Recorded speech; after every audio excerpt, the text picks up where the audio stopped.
দর্শক, নারায়ণগঞ্জের গ্যাস সংকটের খবর জানাতে আমাদের সাথে যুক্ত হচ্ছেন সহকর্মী হাবিবুর রহমান।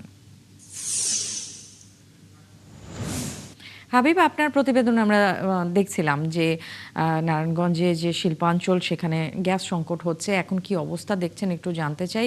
আর স্টেশন কর্তৃপক্ষ কি বলছে এই ভোগান্তির বিষয়ে?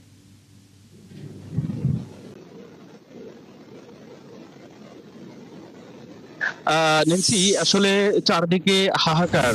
বিশেষ করে আগেও গ্যাসের একটা স্বল্পতা ছিল, এখনো নতুন করে সেই স্বল্পতা তৈরি হয়েছে।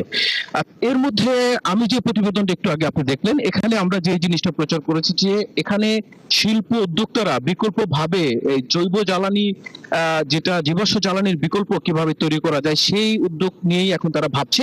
আমরা সকালবেলা যে একটা গ্রিন ফ্যাক্টরিতে এসেছিলাম, মিথিলা টেক্সটাইল, এখানে আমরা দেখতে পেয়েছি যে বিজিএমই বিকেএমই থেকে সেনাবাহিনীর অনেক কর্মকর্তারা এসে তাদের বিভিন্ন প্ল্যানগুলো ভিজিট করছেন। বিশেষ করে একটা সময় গ্যাস নাও থাকতে পারে, বিশেষ করে ডিজেল কিংবা অকটেন পেট্রোল, এই ধরনের জ্বালানিগুলো যখন শেষ হয়ে যাবে, কারখানার প্রোডাক্টিভিটি কিভাবে ধরে রাখা যায়, কিভাবে অর্থনৈতিক চাকাকে চালু রাখা যায়, সেজন্য আমরা মূলত দেখতে পেলাম এখানে একটা ব্যতিক্রম উদ্যোগ। সেখানে যদি মোটের উপর বলতে হয়, তারা কৃষকের থেকে ধান সংগ্রহ করতেছে, সেটা থেকে তুষ হচ্ছে, তুষ দিয়ে বয়লার উৎপাদন এবং বায়োমাস দিয়ে তারা তারা বয়লারের বয়লারের প্রজ্বলনের মাধ্যমে আসলে তারা স্টিম দিয়ে থাকে এবং সেভাবে তাদের ডাইং গুলো তাদের পরিচালনা হচ্ছে এবং বিদেশি বাইরের সেই ধারাবাহিকতা অব্যাহত রাখছে, দেশের অর্থনৈতিক চাকা অব্যাহত রাখছে। আমরা একটু কথা বলবো এই উদ্যোক্তার সাথে, আসলে আপনি কিভাবে এই অর্থনৈতিক চাকা চালু রাখছেন, জীবাশ্ম জ্বালানি, এই জ্বালানি।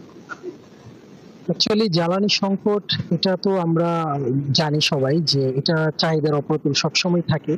তো সেই জন্যই আমাদের এই বিকল্প ব্যবস্থা। আপনারা দেখেছেন যে আমাদের একটা রাইস মিল করা হয়েছে, যেটার সাপোর্টে আপনার এই হাক্সকে, রাইসের যে হাক্সটা আছে, পেডি থেকে যে হাক্সটা বের হচ্ছে, ওই হাক্সকে আবার প্লেট আকারে বা মাস ক্রিয়েট করা হচ্ছে। সেটা দ্বারা আমরা স্টিম প্রডিউস করতেছি, যেখানে অলমোস্ট 30 টন স্টিম আসে। সেই স্টিম দিয়ে আমরা এই মুহূর্তে গ্যাস যেখানে 0 PSI, সেটা দ্বারা আমরা আলহামদুলিল্লাহ 40 থেকে 50% অ্যাটলিস্ট পুরোটাকে রান রাখতে পারছি।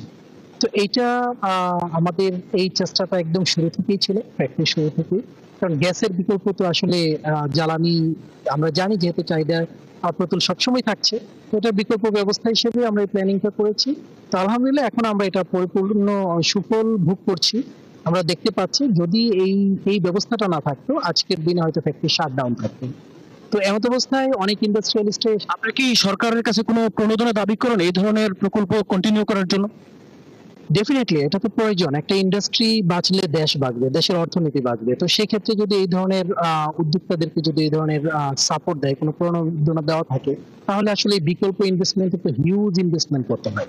যে কোনো ধরনের বিকল্প জিনিস ক্রিয়েট করতে গেলে একটা ইনভেস্টমেন্টের ব্যাপার আছে। হাবিব, আপনাকে ধন্যবাদ। দর্শক, হাবিবুর রহমান আমাদেরকে নারায়ণগঞ্জের যে গ্যাস সংকট, সেই গ্যাস সংকটের আপডেট জানাচ্ছিলেন।